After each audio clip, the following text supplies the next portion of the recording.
People love calling Singapore a village, a small place, no soul, no culture, too clean, too controlled, too boring. Apparently, the global consensus is that Singapore is an overpriced business park with good chicken rice and bad vibes. And yet, something strange keeps happening.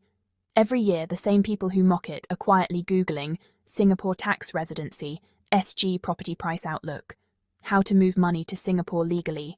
Is CPF actually better than a pension? Can foreigners buy Singapore real estate? That's a lot of curiosity for a village. Let's start with the basic contradiction nobody wants to explain.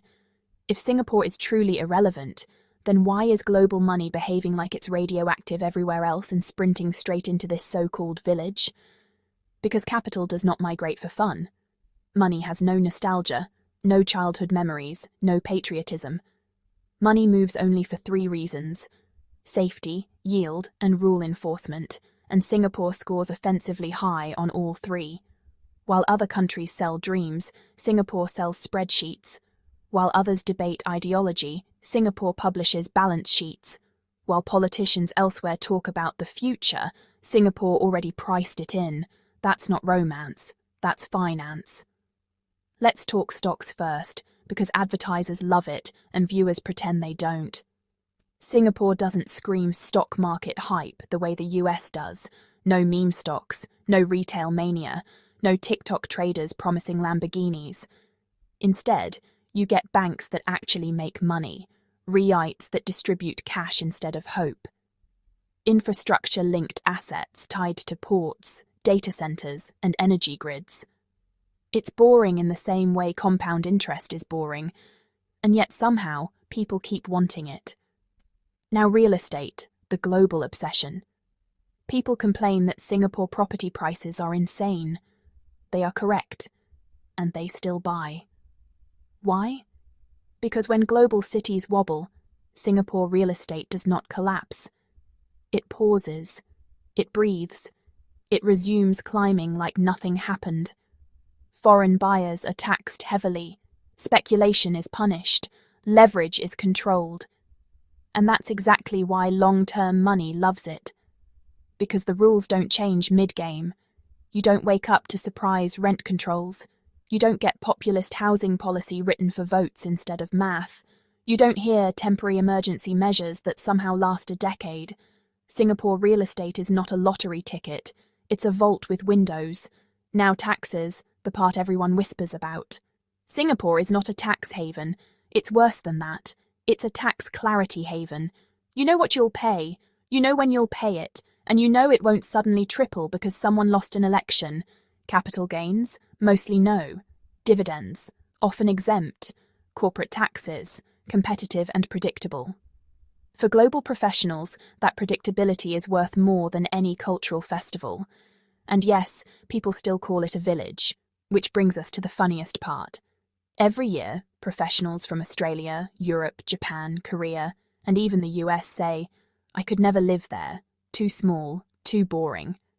Then they apply for jobs there, move their families there, register companies there, buy property there, transfer assets there. Apparently boredom is easier to tolerate when your net worth stops bleeding. Singapore doesn't seduce you emotionally. It corners you financially. And this channel exists because too many people still pretend that's not happening. If you care about stocks, real estate, capital flows, and how money actually behaves, this is not a travel vlog. This is your warning label. Like the video. Subscribe to the channel. Because Chapter 2 is where we talk about who keeps calling Singapore a village, and why they sound increasingly bitter while doing it. And yes, advertisers love this topic. So should you. Let's identify the loudest critics first. The word village does not come from struggling countries. It comes from comfortable ones that feel their comfort slipping. Most of the mockery aimed at Singapore comes from places that used to be confident about their future and are now refreshing job boards at midnight. Australia, parts of Europe, Japan. Occasionally the US, usually from people who still think 2012 housing prices were normal. The pattern is consistent. They say Singapore is too small, too strict, too boring, too Asian, too financial, too transactional, which is a very long way of saying Singapore does not care about my feelings. That's the real offence. Singapore refuses to participate in emotional economics. It does not promise that everything will work out. It does not pretend housing is cheap if it isn't. It does not subsidise failure to protect pride. It simply posts the numbers and waits. Now compare that with the countries doing the mocking. In Australia, property prices ballooned into parity while wages politely stayed still. Middle-class professionals discovered that six figures do not buy houses anymore, just mortgages with personalities. In Europe, energy costs rewrote household budgets overnight. In Japan, real wages aged like milk while corporate cash piles grew obese. And in all of these places, the social contract started sounding like an apology letter. So when Singapore says nothing and just keeps functioning, it irritates people. Because silence backed by balance sheets feels arrogant. Here's where it gets uncomfortable. The people calling Singapore a village are often the same ones, applying for Singapore roles, negotiating Singapore compensation packages, comparing CPF returns to their own pension systems, asking relocation consultants about tax residency. They insult it in public and pursue it in private. That's not confidence. That's coping. Now let's talk income, because this is where denial really sweats. Singapore salaries are not magical. They are just brutally honest. You get paid for what the market values now, not what your resume meant 10 years ago. No seniority worship. No age-based wage ladders pretending productivity is linear. For some people, that feels cruel. For capital, it feels efficient. And efficiency attracts money. Which brings us back to finance, because everything eventually crawls there. When global funds allocate assets, they do not ask, is this place soulful? They ask, are contracts enforced? Are taxes stable? Is currency risk manageable? Can capital exit cleanly? Singapore answers yes, without giving a speech. That's why wealth managers mention it casually. That's why family offices register quietly. That's why corporate HQs move without announcements. And that's why the word village keeps appearing. It's a psychological downgrade attempt. If you shrink the target verbally, you feel less threatened by it economically. But money doesn't listen to commentary. It listens to structure. And Singapore's structure keeps winning arguments it never participates in. If you want the part nobody says out loud, here it is. People don't resent Singapore for being small. They resent it for being right. Like the video, subscribe to the channel, because Chapter 3 is where we follow the money itself, stocks, REITs, property flows, and watch how loudly capital votes compare to human opinions. Here's the boring truth nobody likes because it ruins dinner conversations. Capital does not argue. It does not tweet. It does not comment under YouTube videos calling places overrated. Capital moves. And when you trace those movements, the jokes about Singapore stop being funny and start looking defensive. Let's follow the money, since money is famously honest. Start with stocks. The Singapore Exchange is not loud, no meme-fueled explosions, no retail frenzy theatre. Instead, it's stuffed with banks, logistics firms, infrastructure operators, and REITs that do one deeply offensive thing. They generate cash, dividend yields that actually arrive. Balance sheets that don't require motivational speeches, earnings that survive rate hikes. Global investors don't call that exciting, they call it allocatable. Now REITs, the part advertisers adore and viewers pretend is dull. Singapore REITs sit at the intersection of Asian logistics, data centres, healthcare, real estate, prime office districts, industrial assets tied to ports and supply chains. Translation, assets people still need even when vibes collapse. When global interest rates spike, weak property markets panic, Singapore REITs adjust, rebalance, and keep distributing, not because they're magical, because leverage rules exist and are enforced. That's the theme nobody wants to credit. Now let's talk real estate, where hypocrisy peaks. Foreign buyers complain about additional buyers' stamp duty cooling measures strict loan-to-value ratios, and then they buy anyway. Why? Because Singapore property doesn't behave like a casino. You can't flip endlessly. You can't over-leverage without consequences. You can't cry to politicians for bailouts, which means long-term capital feels safe. When London freezes, when Vancouver panics, when Sydney debates policy for votes, Singapore quietly continues transactions. The prices hurt, the rules protect, and global money always chooses protection over comfort. Now wealth migration, the quietest signal of all. High net worth individuals don't announce moves, they file paperwork. Family offices appear, trust structures register, assets re-domicile, no speeches, no flags, just legal addresses changing. Because Singapore offers something rarer than low taxes. It offers tax certainty, not zero tax fantasies, not loophole gymnastics. Clarity. You know what's taxable, you know what isn't. And you know the answer won't change because someone needs applause. That alone is worth billions. And here's the part nobody says politely. Countries that mock Singapore often need inflation. They rely on asset bubbles to keep households feeling rich while wages stall. Singapore doesn't do that. It prices pain early. It enforces rules early. It absorbs complaints early, which makes it look cold, and cold systems attract capital. This is why the village narrative keeps failing. Villages don't absorb global capital flows. Villages don't host regional headquarters. Villages don't attract money that could live anywhere. Singapore does, not because it's lovable, because it's legible, like the video, subscribe to the channel, because Chapter 4 is where we talk about lifestyle myths, cultural insults, and why people confuse not being entertained with having no value. Capital already made up its mind. At some point, the criticism always shifts. When the finance argument collapses, when the tax complaints fail, when the capital flow data becomes awkward, out comes the final insult. Singapore has no culture. Which is fascinating because culture apparently now means cheap alcohol, visible chaos, performative rebellion, inefficient systems you can romanticize later.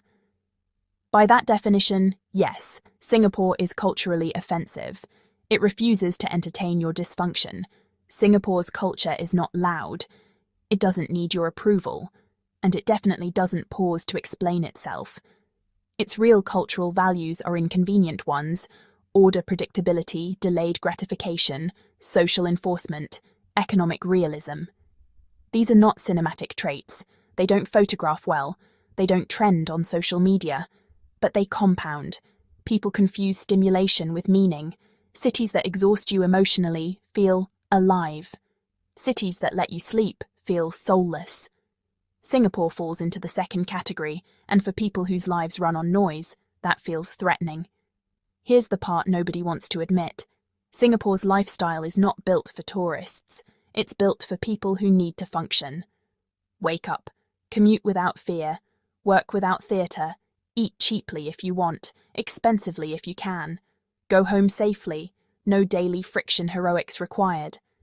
And this is where the mockery becomes revealing. The same people who say Singapore is boring often complain about burnout, complain about cost of living, complain about crime, complain about politics, complain about uncertainty. Singapore removes those variables, so what's left? You. And that's uncomfortable, because in a system that works, personal outcomes become harder to blame on the environment. Now let's talk about time, the most expensive luxury nobody budgets for. In chaotic cities, people spend hours navigating inefficiency, traffic, paperwork, bureaucratic confusion, safety calculations. Singapore gives that time back. And high earners know exactly what to do with free time. They monetize it, which loops us back, annoyingly, to finance again. People say Singapore is transactional. Correct. That's the culture. You exchange value for value, rules for stability, compliance for protection, no mythology required. And when global professionals reach a certain age, that deal starts looking attractive. Not exciting, not romantic, attractive. This is why the no culture insult never stops the inflow. Because people don't move countries for vibes, they move for outcomes. Singapore's culture is outcome-driven, and outcomes pay dividends, like the video. Subscribe to the channel, because Chapter 5 is where we finish this properly. Why calling Singapore a village is actually a confession, and what happens next as more people quietly move in. Let's end this cleanly.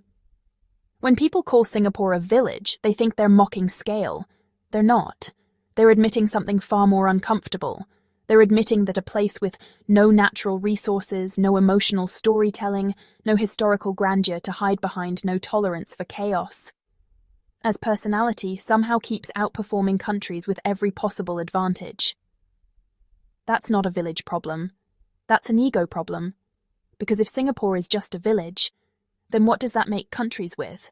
Collapsing currencies, politicized housing markets, pensions that depend on hope wages that lag inflation year after year, big places failing loudly. Here's the truth nobody wants framed this way. Singapore didn't win by being charming. It won by being boring on purpose. Boring budgets, boring regulations, boring enforcement, boring long-term planning, and boring systems are terrifying to people who rely on excuses. This is why the migration never stops. Not the Instagram kind, the paperwork kind. Professionals don't announce it. They restructure lives quietly. Assets get re-domiciled. Careers get recalibrated. Children get educated somewhere predictable. Because when you strip away the commentary, the choice looks brutal and simple. Do you want a country that tells you comforting stories, or one that lets you plan 20 years ahead without guessing the rules? Capital already answered. So did multinational firms. So did family offices. So did skilled workers who got tired of being told to wait it out. And this is where the insult flips. Calling Singapore a village is how people cope with the fact that it doesn't need them, it doesn't explain itself, it doesn't perform identity for outsiders, it just keeps absorbing talent, money, and relevance. Villages don't do that. Systems do. And systems don't care what you call them. They care whether you comply. That's why more people are trying to move in.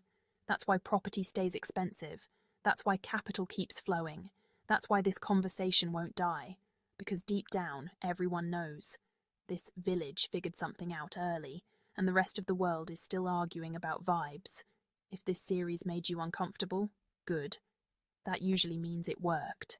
Like the video. Subscribe to the channel, because we don't do travel fantasies here.